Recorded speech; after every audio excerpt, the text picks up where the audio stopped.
आज की इस वीडियो के अंदर हम बात करने वाले हैं दिल्ली यूनिवर्सिटी के न्यू नोटिफिकेशन के बारे में, जो अभी थोड़ी देर पहले ही रिलीज़ हुई है 30/2020 को। ठीक है, 30 मई 2020 को डेट शीट आ चुकी है। टेंटेटिव डेट शीट मतलब क्या, एक तरह का काम चलाओ डेट शीट। ठीक है, जिसके बेस पे आपका एग्जाम होना है। ठीक है, काम चलाओ डेट शीट है, पर कुछ दिन बाद ओरिजिनल भी आ जाएगी। वीडियो स्टार्ट करने से पहले सबसे पहले मैं बता दूं दोस्तों, तो ये जो नोटिफिकेशन अभी आया है, ठीक है, नोटिफिकेशन बहुत ही मोस्ट इंपॉर्टेंट है। आपको अगर भले ही आपने डेट शीट नहीं दिखा हो चलेगा, पर ये नोटिफिकेशन नहीं पड़ा तो बहुत ज़्यादा प्रॉब्लम होने वाली है। आप सबसे रिक्वेस्ट ये रहेगी, आप चाहे तो वीडियो पूरी देख लो या फिर 5 पेज का नोटिफिकेशन है उसे पढ़ लो। ठीक है, बहुत इंपॉर्टेंट है। अगर आपको नोटिफिकेशन चाहिए तो due.ac.in पर जाकर आप डाउनलोड कर सकते हो, देख सकते हो, वहाँ पर सबसे पहले यही नोटिफिकेशन दिखेगी। और मोस्ट इंपॉर्टेंट नोटिफिकेशन है दोस्तों, रिक्वेस्ट कर रहा हूँ जरूर देखें वीडियो को पूरी लास्ट तक, या फिर नोटिफिकेशन को पूरा पढ़ें। 5 पेज का नोटिफिकेशन। इस नोटिफिकेशन में क्या बातें की जा रही हैं उसकी बारे में अगर बात करूँ, बच्चों ने बहुत सारे क्वेश्चन पुटअप किए कि सर ये एग्जाम कैसे होगा। ठीक है, एग्जाम को हम कैसे करेंगे, क्या करेंगे, बहुत सारे क्वेश्चन थे। उन सभी का आंसर्स खुद दिल्ली यूनिवर्सिटी ने दे दिया। ठीक है, दिल्ली यूनिवर्सिटी ने खुद ही आंसर दिया इस नोटिफिकेशन के जरिए। जैसे कि आप अगर इस सब्जेक्ट भी देखोगे इस नोटिफिकेशन का, तो इस नोटिफिकेशन में कहा गया है कि ओबीई मोड किस तरह से कंडक्ट करवाना है, जो मतलब एग्जाम किस तरह से कंडक्ट होगा। जैसे आपको बताया था मैंने कि ओबीई के थ्रू एग्जाम होगा कंडक्ट, ओपन बुक एग्जामिनेशन। ठीक है, ये पैटर्न तय किया गया था कि दिल्ली यूनिवर्सिटी का जो एग्जाम होगा किसके थ्रू होगा, तो ओबीई के थ्रू होने वाला है, ओपन बुक एग्जामिनेशन के थ्रू होने वाला है। तो उसकी गाइडलाइन तय कर दी है दिल्ली यूनिवर्सिटी ने कि ओबीई के थ्रू किस प्रकार से एग्जाम होगा। ठीक है, और बहुत सारे बच्चों के अंदर में कंफ्यूजन था कि ओबीई के थ्रू हम एग्जाम किस प्रकार से देंगे। ठीक है, इंटरनेट कनेक्टिविटी नहीं है हमारे पास, कैसे देंगे, फ़ोन नहीं है, बहुत सारे बच्चे दूर हैं, या फिर कोविड-19 के कारण कहीं जाके फंस गए हैं, ऐसे करके बहुत सारे क्वेश्चन थे। सर मैं लिख के कैसे अपलोड करूंगी, ठीक है, मेरे ईमेल आईडी नहीं है, मेरी ईमेल आईडी खो गई है। ठीक है, मेरे पास ईमेल आईडी वर्क नहीं कर रहा, मान लो दिल्ली यूनिवर्सिटी की साइट नहीं चलेगी। ठीक है, क्योंकि रिजल्ट के टाइम पे साइट नहीं चलती। इस तरह के बहुत सारे क्वेश्चन थे। ठीक है, आपके मन में अगर और भी कोई क्वेश्चन हो तो आप कमेंट करके पूछना, मैं जरूर आंसर दूंगा। ठीक है, बताऊंगा कि क्या प्रॉब्लम है, क्या चीजें हैं। ठीक है, अब अगर हम बात करें इस नोटिफिकेशन की, जो बहुत इंपॉर्टेंट है दोस्तों, शॉर्ट में फटाफट खत्म करना चाहेंगे। गाइडलाइन दी गई है किसके लिए, ओपन बुक एग्जामिनेशन के लिए। कौन कौन से बच्चों के लिए है ये इंपॉर्टेंट, तो एसओएल और एनसीडब्ल्यूईबी वालों के लिए, जो नॉन कॉलेज की लड़कियां होती हैं उनके लिए, और स्कूल ऑफ ओपन लर्निंग वालों के लिए बहुत इंपॉर्टेंट है। और ये किस रिगार्डिंग में दी गई है, तो ओपन बुक एग्जामिनेशन किस प्रकार से होगा, कॉलेजों के लिए क्या गाइडलाइन है, और ओपन बुक एग्जामिनेशन क्यों करवाया जा रहा है। ठीक है, रीजन क्या है, और किस प्रकार से लिया जा सकता है, और नहीं देता है कोई तो उसके लिए क्या प्रॉब्लम होगी, क्या नहीं होगा, ये सारी चीजें बात किया जा रहा है। ठीक है, तो बहुत इंपॉर्टेंट नोटिफिकेशन होने वाला है दोस्तों। सबसे पहले अगर बात करें इस नोटिफिकेशन का, सब्जेक्ट तो मैंने बता दिया कि क्या है। ठीक है, 2019 और 2020 के लिए जो सीजन चल रहा है इसके लिए ये नोटिफिकेशन है। ठीक है, इसमें ओबीई मोड से होने वाला है। इसमें बताया गया कि भाई ये सिर्फ इस पैंडेमिक कोविड-19 जो पैंडेमिक है उसके कारण से ये लिया जा रहा है। इसका कोई अलग से नहीं है कि सोच के पहले से रखा हो कि भाई हम ओबीई के थ्रू 2020 में लेंगे, ऐसा कुछ नहीं था। ठीक है, कोविड-19 पैंडेमिक के कारण से ये ओबीई के थ्रू जा रहे हैं। ठीक है, सबसे मेन चीज इसके अंदर में ये भी कहा गया दोस्तों कि सबसे पहले जो 14 तारीख को एक नोटिफिकेशन आई थी, 13 तारीख को एक नोटिफिकेशन आई, 14 को भी एक नोटिफिकेशन आई, जिसके अंदर में ये कहा गया कि जो भी यूनिवर्सिटी है, ठीक है, 13 तारीख के नोटिफिकेशन में कहा गया था कि जो भी यूनिवर्सिटी हैं जो दिल्ली यूनिवर्सिटी के अंदर में आती हैं, वो 2 चीजें लेकर चलेंगी, एक ऑनलाइन एग्जाम, ठीक है, ऑनलाइन, और दूसरा ऑफलाइन। ऑनलाइन के वाले के अंदर में हम किसके बारे में बात कर रहे हैं, ओबीई के थ्रू बात कर रहे हैं, ओपन बुक एग्जामिनेशन की बात कर रहे हैं। ऑफलाइन वाला जहां पे सेंटर पड़ेगा वहां पे जाके आपको एग्जाम देना होता है। ये चीज था, 2 चीज था, 2 मतलब 2 अल्टरनेटिव मोड लेके चल रहे थे। बट वहां पे अल्टरनेटिव मोड में जो ऑनलाइन वाला है वो तो हम दे सकते हैं घर पे बैठ के इजीली, कोई दिक्कत नहीं है। पर ऑफलाइन वाले में क्या है कि वहां पर जो सेंट्रल गवर्नमेंट की, जो केंद्र सरकार की जो गाइडलाइन है उसके तहत हमें जाना पड़ेगा, जो बहुत ज्यादा मुश्किल होने वाला है। ठीक है, अब केंद्र सरकार की गाइडलाइन क्या है दोस्तों, जैसे कि आप सभी को पता होगा केंद्र सरकार की गाइडलाइन क्या है, तो सोशल डिस्टेंस को बढ़ावा देना। ठीक है, सोशल डिस्टेंस के अंदर में एग्जाम देना होगा। और जो हमारे दिल्ली यूनिवर्सिटी के टोटल जो आंकड़े हैं, कितने स्टूडेंट्स पढ़ते हैं फाइनल ईयर में, तो ऑलमोस्ट 10 लाख से ज्यादा बच्चे हैं जो फाइनल ईयर में हैं। ठीक है, अलग अलग कंट्री, अलग अलग स्टेट, अलग अलग शहर, गांव, ग्रामीण, अलग अलग जगह से आते हैं। ठीक है, तो 10 लाख से ज़्यादा बच्चे, तो उनको मैनेज करना बहुत ज़्यादा डिफिकल्ट होने वाला है। इसके कारण से ये ओपन बुक एग्जामिनेशन के थ्रू जा रहे हैं। ठीक है, समझ में आता है दोस्तों। तो और इसके अंदर अगर देखोगे पूरा, अगर नोटिफिकेशन को एक एक लाइन पढ़ोगे सही से, तो जो मेन मेन बातें हैं वो मैं बताता जाता हूँ आपको, जो इंपॉर्टेंट है। ठीक है, जो बच्चों ने पूछा था कि सर किस तरह से होगा, तो सबसे पहले देखोगे दोस्तों, तो यहाँ पे अब जो एग्जाम दोगे, ठीक है, ओबीई एग्जाम दोगे, जो ओबीई एग्जाम के अंदर में क्या है, टाइम लिमिटेड होगा, एक्सेस इंटरनेट हार्डवेयर ज़्यादा।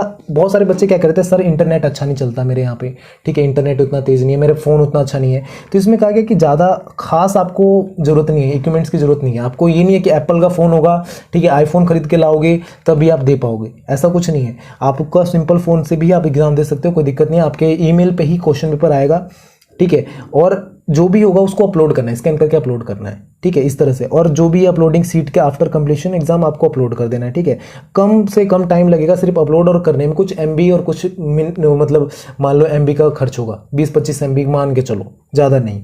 ऐसा इसमें कहा गया कि बहुत कम खर्च होने वाला है, बहुत कम लगेगा अपलोडिंग और उसमें डाउनलोडिंग करने में, ठीक है। यहाँ पे एक ये भी कहा गया कि 14 तारीख को जो मतलब एक नोटिफिकेशन निकला, ठीक है, 14 तारीख को निकला कि भाई एग्जाम होंगे, किस सब कब से एग्जाम होंगे, तो एक साथ से एग्जाम होंगे, ऐसा 14 तारीख के नोटिफिकेशन में बता दिया गया था।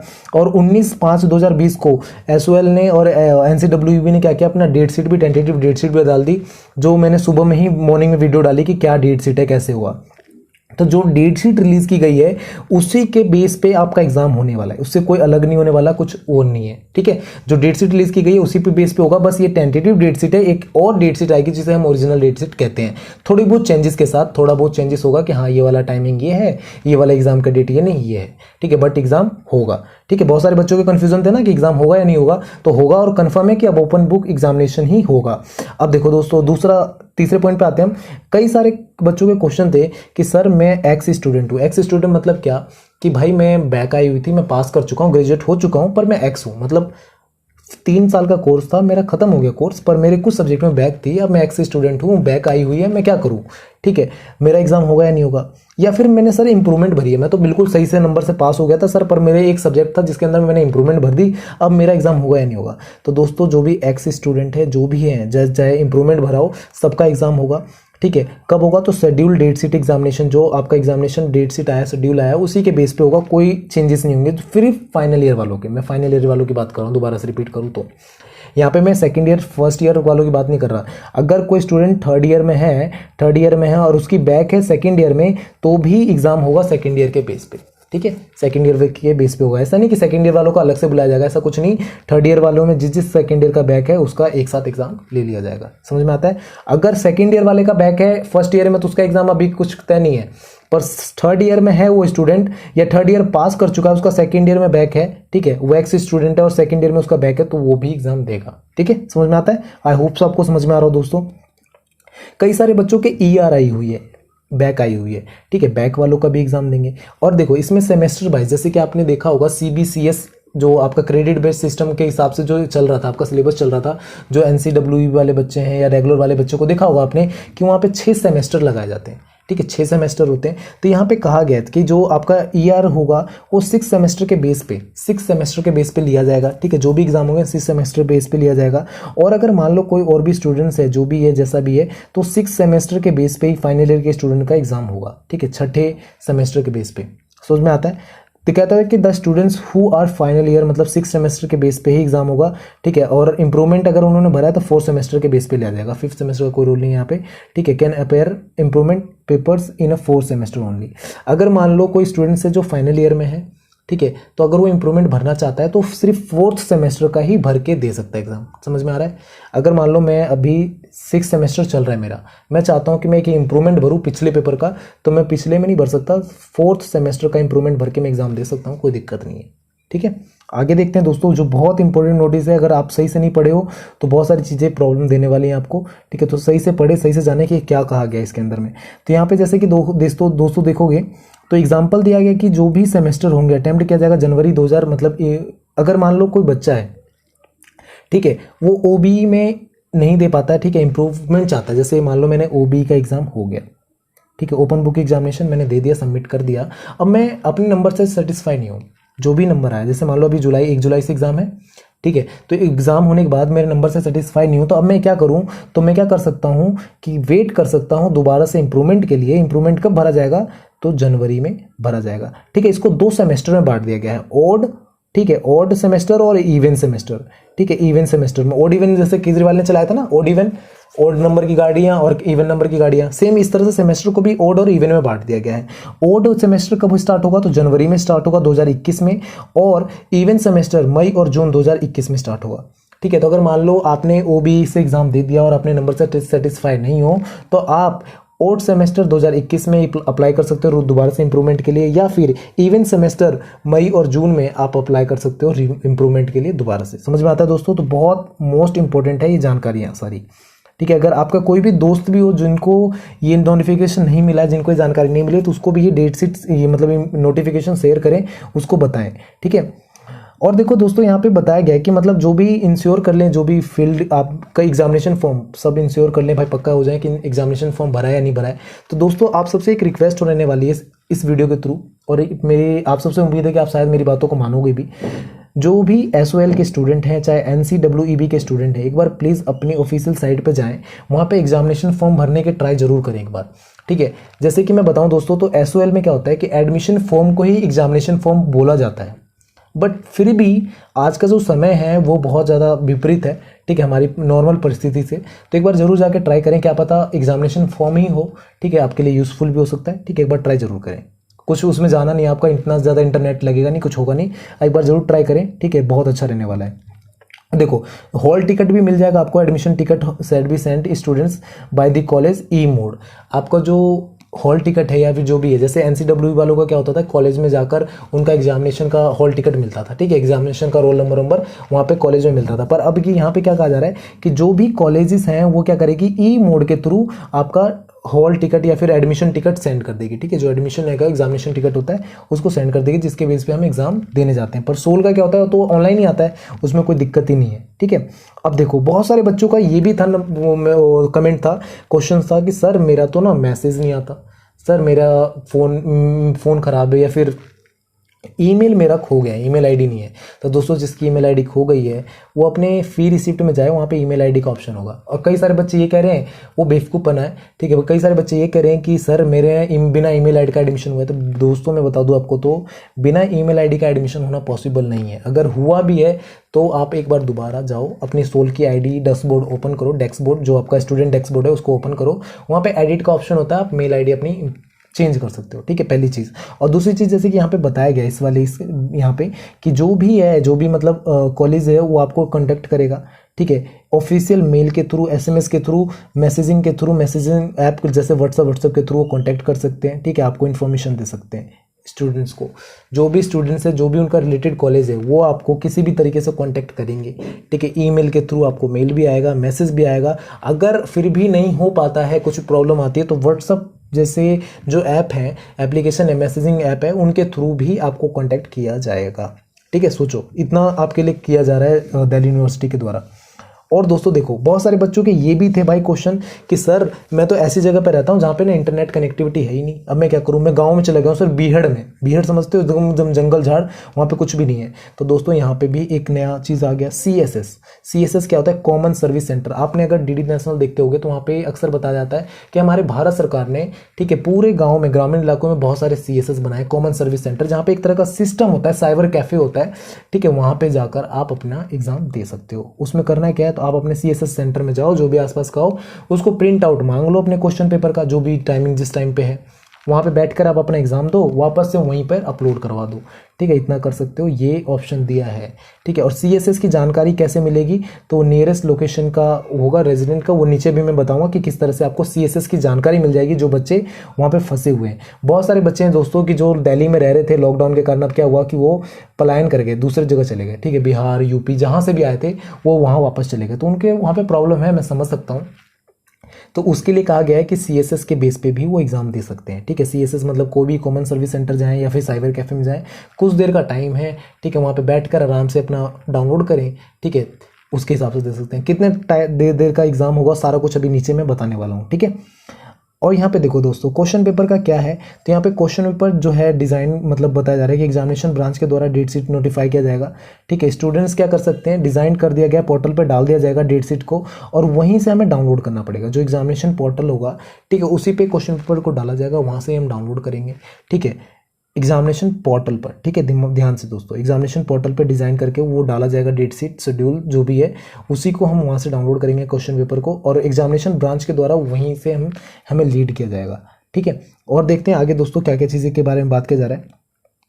तो अगर मान लो एग्जामिनेशन ब्रांच ने आपको क्वेश्चन पेपर प्रोवाइड करवा दिया ईमेल के जरिए, ठीक है, एग्जामिनेशन सीजन जो भी है आपका ईमेल के जरिए प्रोवाइड करवा दिया, पर इन केस अगर आप डिफिकल्टी का प्रॉब्लम करते हो, किसी तरह की परेशानी आती है कि आप डाउनलोड नहीं कर पा रहे, मान लो मैंने एग्जामिनेशन ब्रांच ने, दिल्ली यूनिवर्सिटी के एग्जामिनेशन ब्रांच ने आपको क्वेश्चन पेपर दे दिया पर आप डाउनलोड नहीं कर पा रहे किसी कारणवश, ठीक है, तो आप क्या कर सकते हो, वहाँ पे पोर्टल पे जाओगे, ही या सी कोई भी लड़का हो या लड़की हो रिक्वेस्ट कर सकता है कॉलेज से उसी दिन उसी टाइम या फिर उससे पहले कि भाई मुझे प्रॉब्लम है, तो कॉलेज क्या करेगा, आपको डायरेक्टली क्वेश्चन पेपर सेंड करेगा, ठीक है, ईमेल एड्रेस पे, फ़ोन नंबर पर, व्हाट्सएप पर, किसी भी तरीके से कॉलेज आपको डायरेक्टली सेंड करेगा। दोबारा समझाऊँ, अगर मान लो जो एग्जामिनेशन पोर्टल है उस पर क्वेश्चन पेपर अपलोड हो गई और आप डाउनलोड नहीं कर पा रहे हो, ठीक है, अब डाउनलोड नहीं कर पा रहे हो तो बिना क्वेश्चन पेपर के एग्जाम तो दे नहीं सकते, पॉसिबल नहीं है।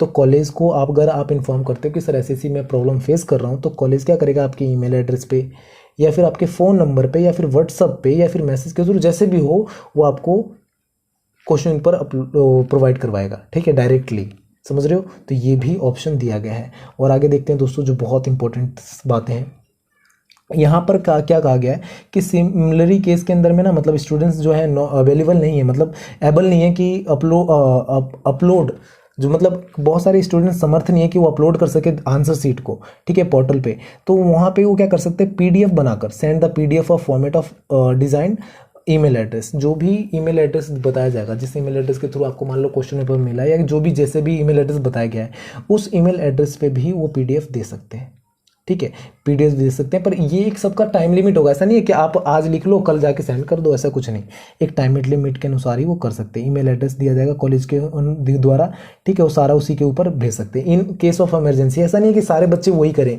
In case of emergency only, ठीक है, अगर किसी को प्रॉब्लम है तब। समझ में आता है। आगे देखते हैं दोस्तों, इसके अंदर और देखें तो दोस्तों यहाँ पे कहा गया कि college notify the telephone numbers of alternative modes mobile numbers students case of request queries and during the examination days. अगर किसी भी स्टूडेंट्स को कोई भी प्रॉब्लम आती है, कोई भी कंफ्यूजन है, कोई भी डाउट है, तो कुछ भी पूछना है, तो कॉलेज क्या करेगी, alternative phone numbers, email address, WhatsApp number, अलग अलग तरह की चीज़ें चलाएंगी और उसके जरिए आप पूछ सकते हो, अपने डाउट सॉल्व कर सकते हो। इसका भी उपाय दिया गया है। साथ साथ दोस्तों अगर 13वें नंबर की ओर जाते हो, 13वें नंबर का में क्या बताया गया है कि आपको आंसर सीट लिखने के लिए A4 साइज की सीट चाहिए, ठीक है। बहुत सारे बच्चे पूछ रहे थे सर मैं डायरी में लिखूं, सर मैं ऐसे लिखूं, ऐसे लिखूंगा कैसे, हिंदी में लिखूंगा कैसे लिखूंगा, सर मैं अपलोड कैसे करूंगा, ऑनलाइन होगा ऑफलाइन होगा, इस तरह का क्वेश्चन था ना। अब ये भी क्वेश्चन पे सॉल्व हो गया आपका कि भाई उनको क्या करना पड़ेगा, A4 साइज की पेपर लेकर आओ, प्लेन पेपर लेकर आओ A4 साइज का, और उसके अंदर में लिखना है आपको, ठीक है। ईच पेपर आपको नंबर डालना पड़ेगा, जैसे पेज है, page number 1, page number 2, page number 3, इस तरह करके आपको पूरा नंबर डालना पड़ेगा, इस तरह से आपको लिखना पड़ेगा। समझ में आ रहा है दोस्तों। आगे देखते हैं, यहाँ पे OBE के थ्रू जाते हो तो total duration time of exam मिलेगा 3 घंटे का। मैंने सुबह भी बताया था 3 घंटे का एग्जाम होगा, जिसमें से 2 घंटे आपको लिखने के लिए मिलेंगे, 1 घंटा एक्स्ट्रा वर्क के लिए मिलेगा। एक्स्ट्रा वर्क किस तरह का, जैसे क्वेश्चन पेपर डाउनलोड करना, ठीक है, अपनी पेज नंबर लिखना, जो भी है आपको क्वेश्चन पेपर पढ़ना उड़ना, ये सारी चीज़ें, जैसे 15 मिनट के लिए मिलता था टाइम कॉलेज में भी, अगर ऑफलाइन भी होता था तो यहाँ पे भी वही चीज़ें हैं। और अपलोड करने के लिए, आईडी लॉगिन करने के लिए, इन सब चीज़ों के लिए भी आपको मतलब 1 घंटा पूरा दिया जा रहा है, जिसमें से 2 घंटे का आपका एग्जाम होगा, ठीक है। ये चीज़ें हैं यहाँ पर। और बहुत सारे बच्चे ये भी कह रहे थे कि सर मैं दिव्यांग हूँ, मैं मतलब PW कैटेगरी में आता हूँ, PWD में, तो अब मैं क्या करूँ। तो उनके लिए तो 5 घंटे का स्पेशली टाइम दिया जा रहा है। 5 घंटे के अंदर में उनको एग्जामिनेशन कंप्लीट करना पड़ेगा, अपना जो एग्जाम है वो 5 घंटे के अंदर में कंप्लीट करना पड़ेगा दिव्यांग स्टूडेंट्स को, ठीक है। समझ में आता है। और जैसे कि वो दोस्तों मैं बताया ऊपर में कि क्वेश्चन पेपर अपलोड करना पड़ेगा, अगर मान लो PDF नहीं कर सकते तो स्कैन करके भी, आंसर सीट को स्कैन करके भी, कई सारे ऐप आते हैं स्कैनिंग के, स्कैन करके भी आप अपलोड कर सकते हो। अगर आप CSS में हो, कॉमन सर्विस सेंटर के अंदर में हो, तो वहाँ पे स्कैनिंग मशीन होती है, उसके थ्रू भी कर सकते हो, कोई दिक्कत नहीं है। फ़ोन के थ्रू भी ईजिली हो जाता है। और आज के समय में सभी दोस्तों के पास उम्मीद करता हूँ कि फ़ोन होगा, इंटरनेट होगा, कर सकते हैं। और दोस्तों आगे चल के मैं बताऊँगा, अभी एग्जाम होता है तो क्या बेनिफिट है, नहीं होता तो क्या बेनिफिट है, ठीक है, क्या नुकसान है क्या फ़ायदा है, वो सारा देखते हैं आज। आगे देखते हैं। अगर हम यहाँ पे आगे बात करें 15वां पॉइंट के ऊपर में, तो यहाँ पे कहा गया कि जैसे बहुत सारे बच्चे हैं वो कह रहे कि भाई मतलब एग्जामिनेशन पोर्टल जब हम खोलेंगे तो वहाँ पे अंडरटेकिंग करके एक प्रोवाइड बटन आएगा, जिसको हमें पहले देखना पड़ेगा, सब कुछ जानना पड़ेगा उसके बारे में, डाउनलोड, फिर उसके बाद मतलब एक तरह से जैसे कहते हैं ना सहमत हूँ करके आपने कई फॉर्म भरा हुआ, कोई कॉलेज का फॉर्म भरते हो तो वहाँ पे कई सारे रूल रेगुलेशन लिखा होता है, एक छोटा सा टिक लगा होता है, उसमें मैं टिक लगाकर आगे जाना होता है कि हाँ मैं सहमत हूँ। उसी तरह का एक अंडरटेकिंग बटन आएगा जिसको हमें देखना पड़ेगा, पहले सारा पढ़ना पड़ेगा, फिर उसके बाद हम क्वेश्चन पर डाउनलोड कर पाएंगे। ये भी कहा गया है कि स्क्रिप्ट होगा पूरा उस तरह का। ठीक है, समझ में आता है दोस्तों। आगे देखते हैं 16वां पॉइंट। यहाँ पे कहा गया कि स्टूडेंट्स अगर मान लो कोई इन केस ऑफ स्टूडेंट कोई मतलब अपेयर नहीं कर पा रहा ओबी के अंदर में, ठीक है, कोई प्रॉब्लम हो, कुछ प्रॉब्लम उसके कारण से वो अपेयर नहीं कर पा रहा, तो उसे वन मोर चांस और दिया जाएगा अपेयर करने का। ठीक है, किसके लिए? एग्जामिनेशन के लिए। क्यों? तो प्रेजेंट सिचुएशन इंप्रूव, अगर मान लो कोई प्रेजेंट, जब अभी प्रेजेंट जो सिचुएशन है, अभी कोविड-19 की जो सिचुएशन है, महामारी जो छा रही है पूरी विश्व के अंदर में, अगर वो इंप्रूव करती है तो उसे दोबारा से चांस दिया जा सकता है। अगर इस समय कोई छूट जा रहा है बच्चा, ओबी नहीं दे पा रहा है तो, पर ऐसा नहीं है कि जानबूझ के छोड़ दो, ये बेकार होगा और बहुत बड़ी बेवकूफ़ी भी मानी जाएगी।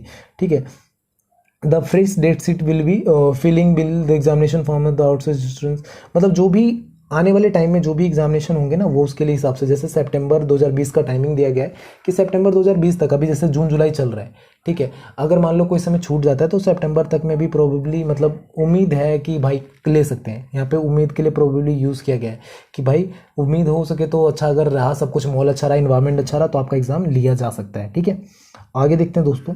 यहाँ पे मॉक टेस्ट का भी ऑप्शन दिया गया है कि जैसे मॉक टेस्ट होता है, आपने 12th में मॉक टेस्ट दिया होगा। मॉक टेस्ट क्या होता है कि आपको फाइनल टेस्ट से पहले, फाइनल एग्जाम से पहले एक तरह से प्रिपेयर करवाना है कि भाई इस तरह का होगा, तो आपको पहले से ही, कुछ दिन पहले से ही, ठीक है, आपकी जो दिल्ली यूनिवर्सिटी की साइट पे होगा, आपको एक तरह से प्रैक्टिस करवा दी जाएगी कि इसी तरह से आपको पेपर डाउनलोड करना है, इस तरह से पेपर आएगा, सारा चीज़ का एक तरह से प्रैक्टिस करवा दी जाएगी। ये बहुत इंपॉर्टेंट है। ठीक है, बहुत सारे बच्चे बोलेंगे अब अचानक से कि सर मैंने तो कभी ईमेल आईडी यूज़ ही नहीं किया, ठीक है, मुझे कैसे पता, मैं कि बहुत, अब आपको लग रहा होगा यार आज के समय में ईमेल आईडी कौन यूज़ नहीं करता, पर मेरी बात मानो दोस्तों, बहुत सारे बच्चे ऐसे हैं जो आप बोलेंगे कि मैंने तो ईमेल आईडी कभी यूज़ ही नहीं किया, मुझे तो आते नहीं करने, क्या करना है, कैसे करना है, मैंने मेल नहीं किया कभी, तो उनके लिए भी ये बहुत बेनिफिशियल होने वाला है कि आपको किस तरह से अपलोड करना है, किस तरह से स्कैन करना है। ठीक है, इसकी प्रैक्टिस एक सप्ताह पहले ही आपको करवा दी जाएगी। ठीक है, किस तरह से डाउनलोड करना है ये भी। अब दोस्तों एक क्वेश्चन ये भी था कि सर मैं तो जम्मू एंड कश्मीर में रहता हूँ, JNK में, वहाँ पे अक्सर क्या होता है, नेट बंद कर दी जाती है। ठीक है, वहाँ पे इस तरह का माहौल नहीं है कि सर मैं एग्ज़ाम दे सकूँ ऑनलाइन हो भी। तो यहाँ पे कहा गया है कि अगर जो दो भी जम्मू एंड कश्मीर के स्टूडेंट्स हैं उनके हम दिक्कत समझते हैं भाई क्या है क्या नहीं है, बट क्या है, कॉमन सर्विस सेंटर पूरे भारत के अंदर में हैगा। ठीक है, बहुत ज़्यादा मात्रा में अवेलेबल है कॉमन सर्विस सेंटर। और हमारे जो electricity, ministry of electricity and information technology है, ठीक है, उसने कहा भी है, ठीक है, कि भाई जो भी CSS है आप जा सकते हो वहाँ पर, फ्री ऑफ कॉस्ट में आपको मिलेगा। जैसे कि मैंने बताया था कि दोस्तों CSS में जाना है आपको, क्वेश्चन पेपर को स्कैन करके अपलोड करके आंसर को डालना है। ठीक है, सिर्फ क्वेश्चन पेपर प्रिंट लो, आंसर शीट अपलोड करो, मतलब लिख कर स्कैन करके डालना है। ठीक है, और कोई चार्ज नहीं है उसके लिए, कोई चार्ज नहीं लिया जाता, फ्री ऑफ कॉस्ट किया जाएगा, ये भी कहा गया है। ठीक है, यहाँ पे पूरा कहा गया है। ठीक है, ministry of electricity and information technology के द्वारा जो भी हो वहाँ पे जाकर दे सकता है, डिटेल्स आपको मिल जाएंगी। अगर आपको किसी स्टूडेंट, अगर कोई बच्चा कहता है सर मुझे नहीं पता कि CSS कहाँ पर है, CSS होता क्या है, तो यहाँ पे ये भी कहा गया कि ministry of electricity and information technology के पास जाएंगे, साइट पे जाएंगे तो वहाँ पे ऑफिशियल वेबसाइट पे आपको सारा मिल जाएगा कि CSS कहाँ कहाँ पर है, कहाँ पे नहीं है और कितनी जगह है। और हर ग्रामीण क्षेत्र में, जो बहुत ज़्यादा ग्रामीण क्षेत्र में भी है, वहाँ पे भी CSS अवेलेबल है। ठीक है, हर पंचायत गाँव में अवेलेबल है CSS। ये सारी चीज़ें हो जाती हैं दोस्तों, समझ में आता है। तो ये पूरा नोटिफिकेशन था दोस्तों। इसके अंदर में लास्ट में अगर बात करोगे तो जैसे कि दोस्तों टेंटेटिव डेट शीट आ चुकी है। ठीक है, टेंटेटिव डेट शीट आ चुकी है, यहाँ पे बताया गया है। ठीक है, और जो भी होगा अपडेट वो ईमेल के थ्रू, कम्युनिकेशन जो भी होगा ईमेल के थ्रू आपको मिलता जाएगा। ठीक है, आपको आई होप सो जो भी आपके क्वेश्चंस थे वो आपको सारा इस मेल के थ्रू, इस नोटिफिकेशन के थ्रू सॉल्व हो गया होगा, कोई डाउट, कोई क्वेश्चन नहीं रहा होगा दोस्तों। ठीक है, ये सारा आपके दिल्ली यूनिवर्सिटी के ऑफिशियल जो साइट है उस पर आया हुआ है। ठीक है, अगर आपको देखना हो, कंफर्म करना हो कि मैं सही बोल रहा हूँ, झूठ बोल रहा हूँ, क्या है, तो आप वहाँ पे जाके देख सकते हो। ठीक है, कुछ भी और भी क्वेश्चन हो, कुछ और भी पूछना हो तो आप कमेंट करके पूछिए, मैं ज़रूर रिप्लाई दूंगा दोस्तों। ठीक है, आपका जो भी कमेंट होगा मैं वेट करूँगा और रिप्लाई ज़रूर दूंगा। ठीक है, इस नोटिफिकेशन को सही से पढ़ें, जाके दिल्ली यूनिवर्सिटी की साइट पर डाउनलोड करें, वहाँ पर OB नोटिफिकेशन करके लिखा होगा, ओपन बुक एग्जामिनेशन नोटिफिकेशन। ठीक है, इस तरह करके, तो बहुत इंपॉर्टेंट है। ठीक है। और फ्रेंड्स, अगर जो भी आपके दोस्त हैं, आप सबसे रिक्वेस्ट रहेगा दिल से कि आपके जो भी फ्रेंड हैं जो एसओएल में पढ़ रहे हैं या फिर NCEE में पढ़ रहे हैं, तो उनके लिए इस वीडियो का लिंक जरूर शेयर करें। अगर उन्होंने टेंटेटिव डेट शीट नहीं देखी तो कोई दिक्कत नहीं है, वो उनको हॉल टिकट मिल जाएगा, देख लेंगे।